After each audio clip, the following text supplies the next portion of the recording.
All right. Well, I am so excited to be here with Rae, our field director, who has been working on some really amazing things over the year as it relates to our Queer the Vote campaign. Welcome, Rae. How are you feeling today? Hi, I'm feeling energized, eager, a little tired. We're in the final stretch of pushing folks, making phone calls to push folks to the polls in swing states. And just feeling a mix of excitement and energy and positivity, and also maybe a tad anxiety. So just rolling with the complexities of what it means to be human. Yeah, that's real. That's real. Now, I do want to put a pin in those phone banking conversations that you've been having in key swing states. Before we go there, what were some of the main goals of our Queer the Vote campaign, and particularly how has the field team been bringing those goals to life on the ground throughout the year? Yeah, so we recognized last year. So the field team and I have been working on plans um, since last year, right? We knew that this year was going to be a big year. We also knew that some of us had a deep desire to join the task force ahead of this particular election, right? Because we saw what was happening. We, I believe, have been witnessing a rise in authoritarianism. And I wouldn't say that this is a thing that just happened. I would actually say that this is something that has been happening for quite some time, but is really coming to a head in this moment. And we're seeing that in myriad ways through narrative shift, who is silent at this particular moment, right? And how they use their platforms, who is not.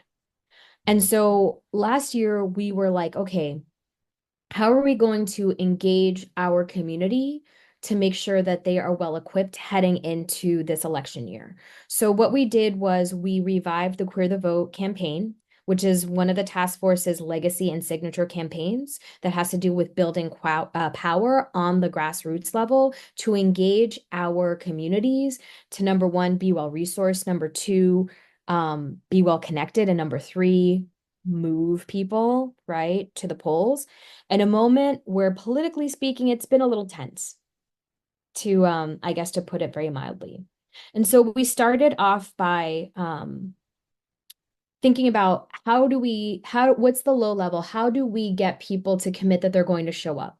So we launched our pledge to queer the vote campaign starting in creating change, and through creating change we were able to sign up about 600 people to pledge to queer the vote over the 4 or 5 days of conferencing, right? By like talking to them, having conversations, signing them up, making sure that we had strategic branding and also strategic opportunities for them to sign up on their own. So even if we weren't there, that work was still being done and being followed through on.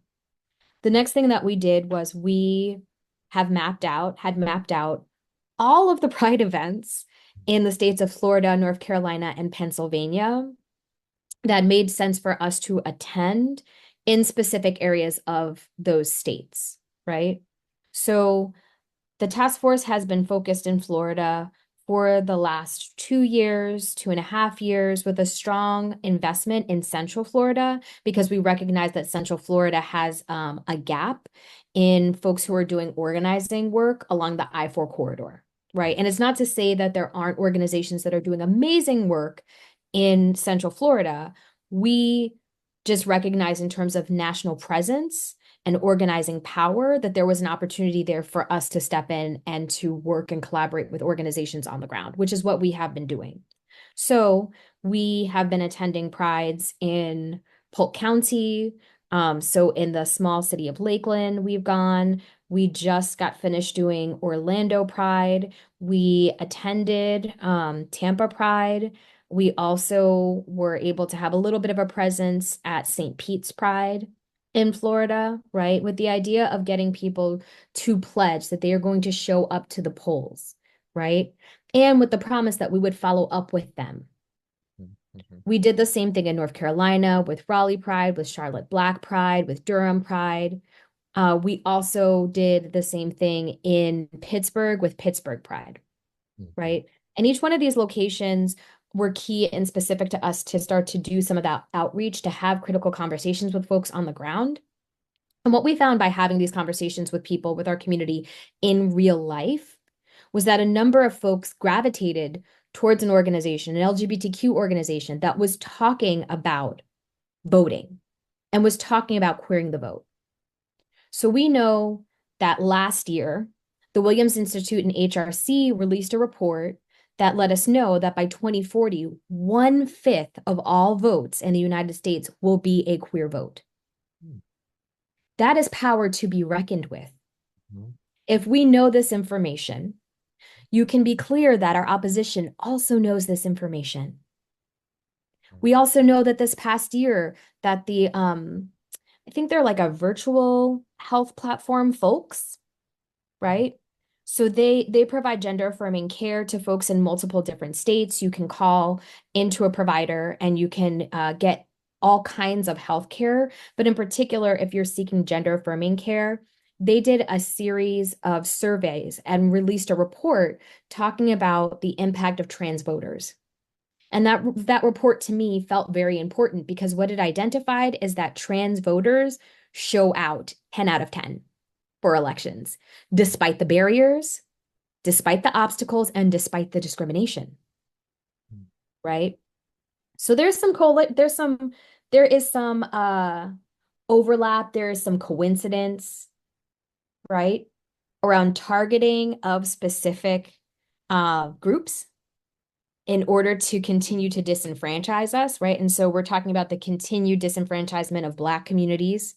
We're talking about the continued disenfranchisement of Latine communities, Latinx, Latino, Latina communities, right? And the intentional targeting of LGBTQ communities and in particular trans folks.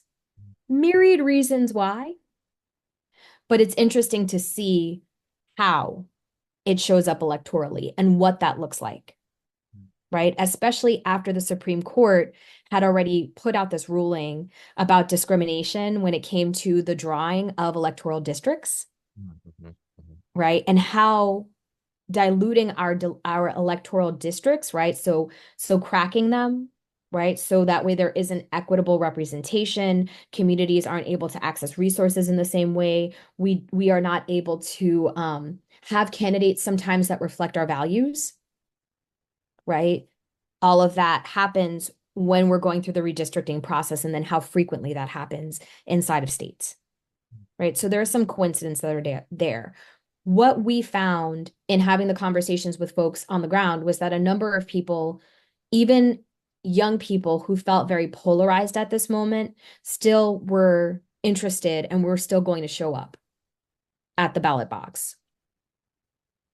And so in a moment where I think it was the summertime, there were a lot of different conversations about how people were going to show up with their votes.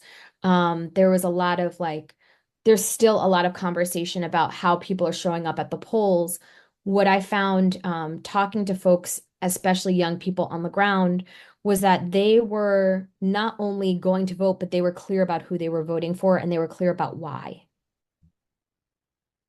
And that's probably why I may not have had as much anxiety until recently behind the election was because it wasn't just in one location. It was in Pennsylvania, it was in North Carolina, and it was in Florida. Wow. Wow. No, I love the part that you talk about when you're connecting with folks on the ground. I had the opportunity of going with y'all to a Kissimmee Pride back in June, which was really fun. It was really exciting to see exactly how you are doing those, how you're leading those conversations with not only partners, but community members and just hearing them out. I do want to circle back though to some of the ways you are connecting with folks and reminding them of their power.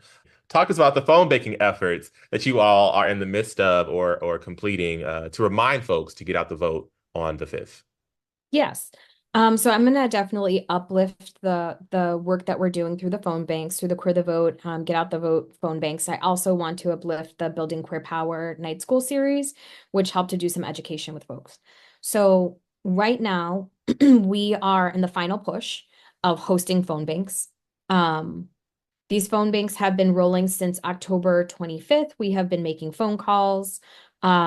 We just are coming off of a weekend of 2 shifts of phone calls, and also with a collaboration from Harmonica Sunbeam, who is a drag performer out of New Jersey, who came and provided some of that queer joy along with the fact that we were building queer power, right? Um, and we have partnered with 2 organizations, Outvote and United in Pride, in order to help bring in folks to the phone banks. We also partnered with a local Utah-based organization called Project Rainbow, and they organized an in-person phone bank where they brought their people together to make phone calls together, and then we connected virtually to a room full of their volunteers as they helped to increase those phone calls, right? So the goal for this was the connection to voters, specifically in North Carolina and in Pennsylvania. Um, and what we learned in North Carolina through the relationships that we have, through the relationships that we have with organizations on the ground, was that the western part of the state um had just experienced all of this really horrendous like natural disaster, right? The eastern part of the state, there was less ground game happening there. Less organizations who were focused on organizing, who had the capacity to take on making phone calls, especially to Black communities that existed across multiple congressional districts. And so what we did was we drew our list specifically to go after low to mid propensity voters. And what that means is that people who have not gone out consistently to vote, right? Folks who have gone out, and that we recognize we needed to move them this time around, right?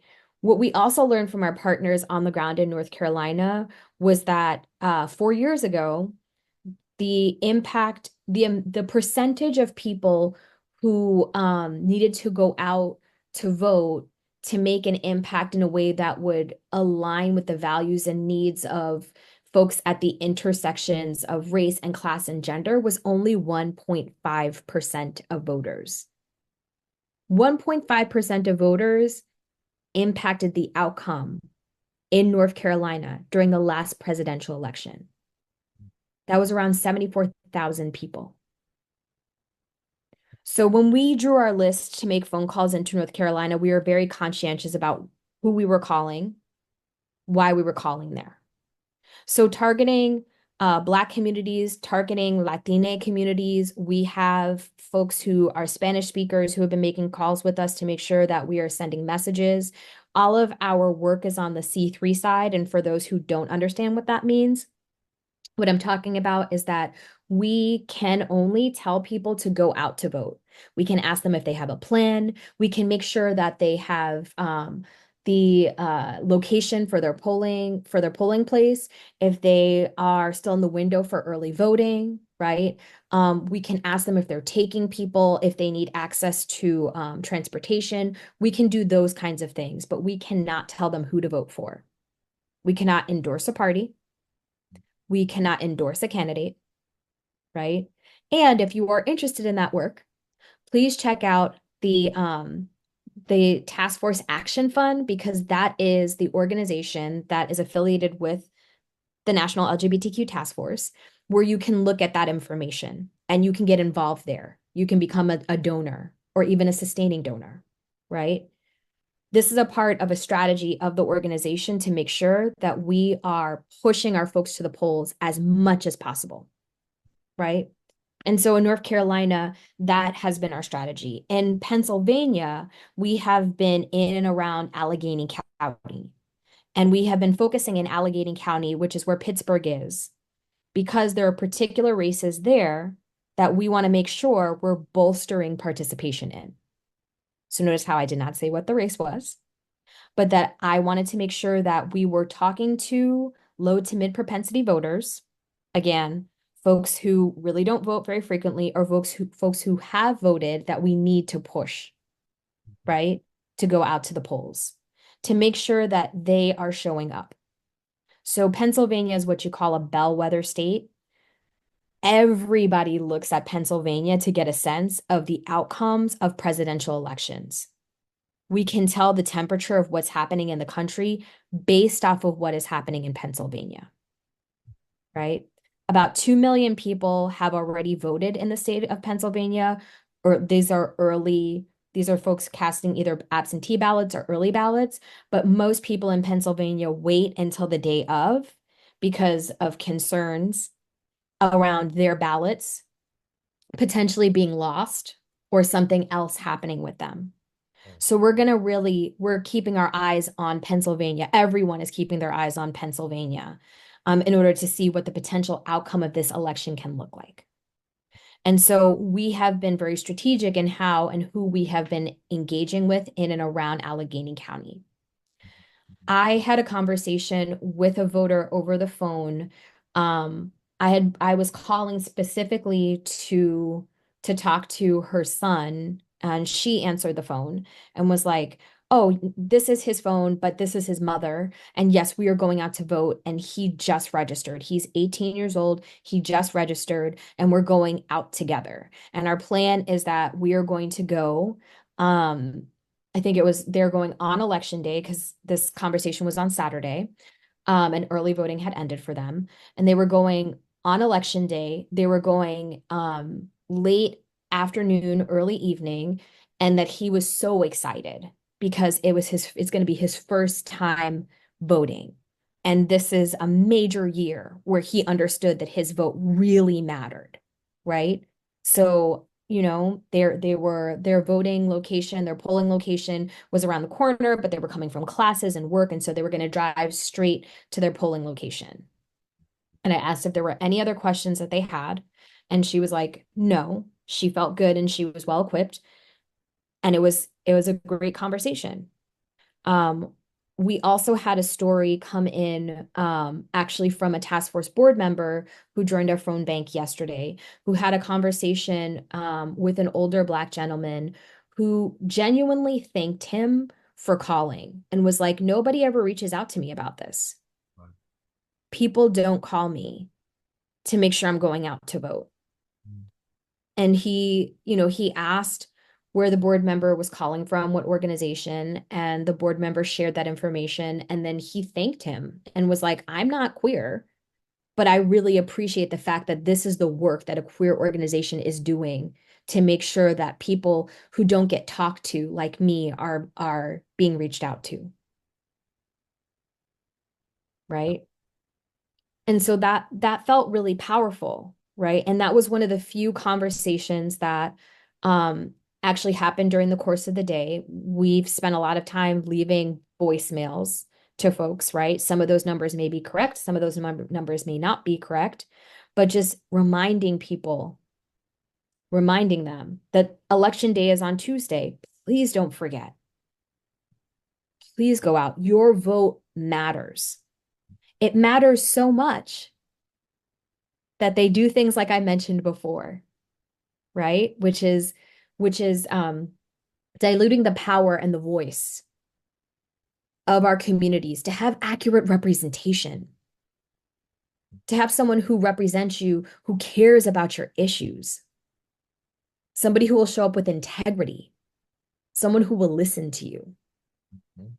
That is how much our vote matters. It matters so much that there are all these strategies to ensure that you don't get to cast your ballot. And that can look like voter intimidation. It can look like telling people, trying to turn people away at the polls, which they are obliged to. They have to give you a provisional ballot. They can say that your polling location is closed. Do not leave the line. Do not leave the line. You have a right to cast your vote. Do not leave the line. Don't believe the hype. There are all kinds of strategies that are being used to deter people from voting. Wow. I love that.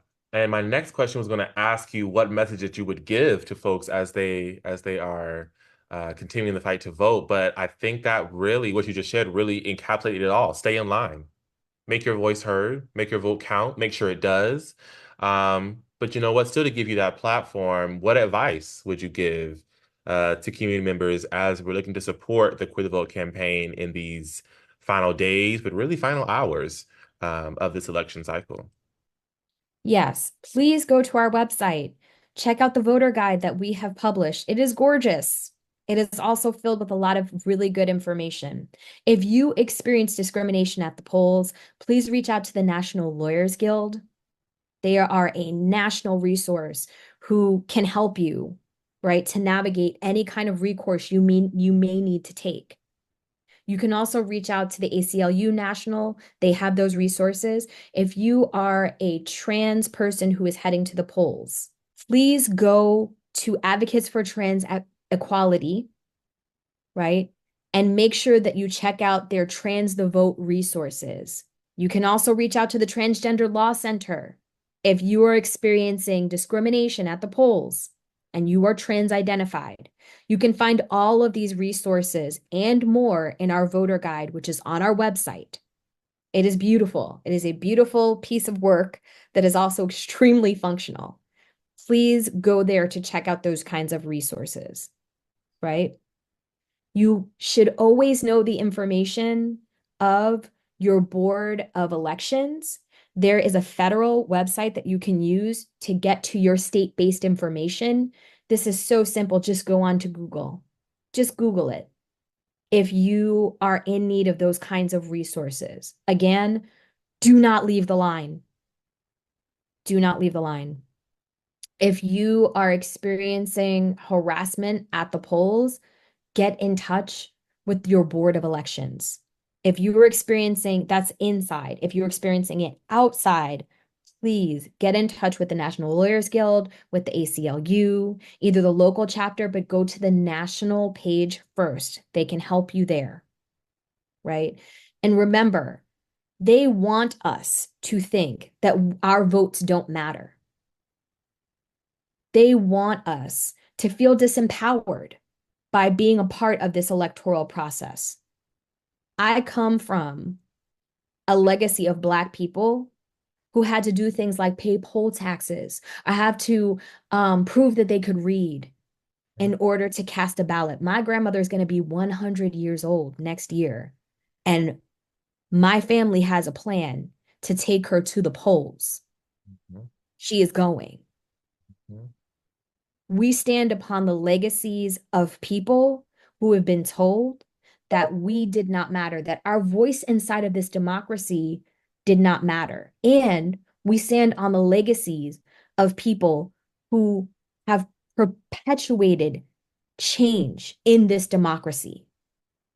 Change has always come from struggle. And when I think of who has been pushing that kind of struggle, it makes me think about Black people, Indigenous folks, Latina communities, women,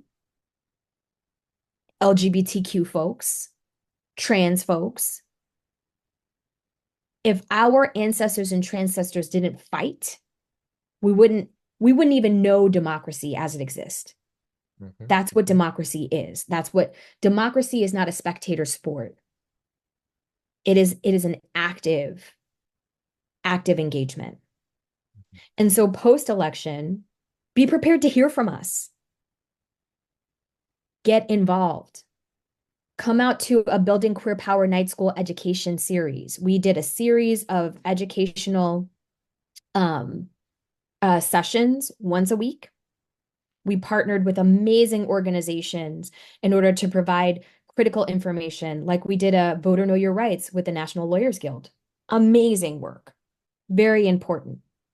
We'll be doing the same thing moving forward. There will be all kinds of ways to get activated. So we have asked you to get to volunteer with us. So thank you for those who have volunteered with us. We're not done. Elections are just one of the strategies. Now we're going to be moving into the defense against democracy, no matter who ends up in office. mhm. No matter who ends up in office, we have to hold our elected officials accountable, and we have to remind them that the reason why they got here was because of us. We hold that power. We need to continuously engage.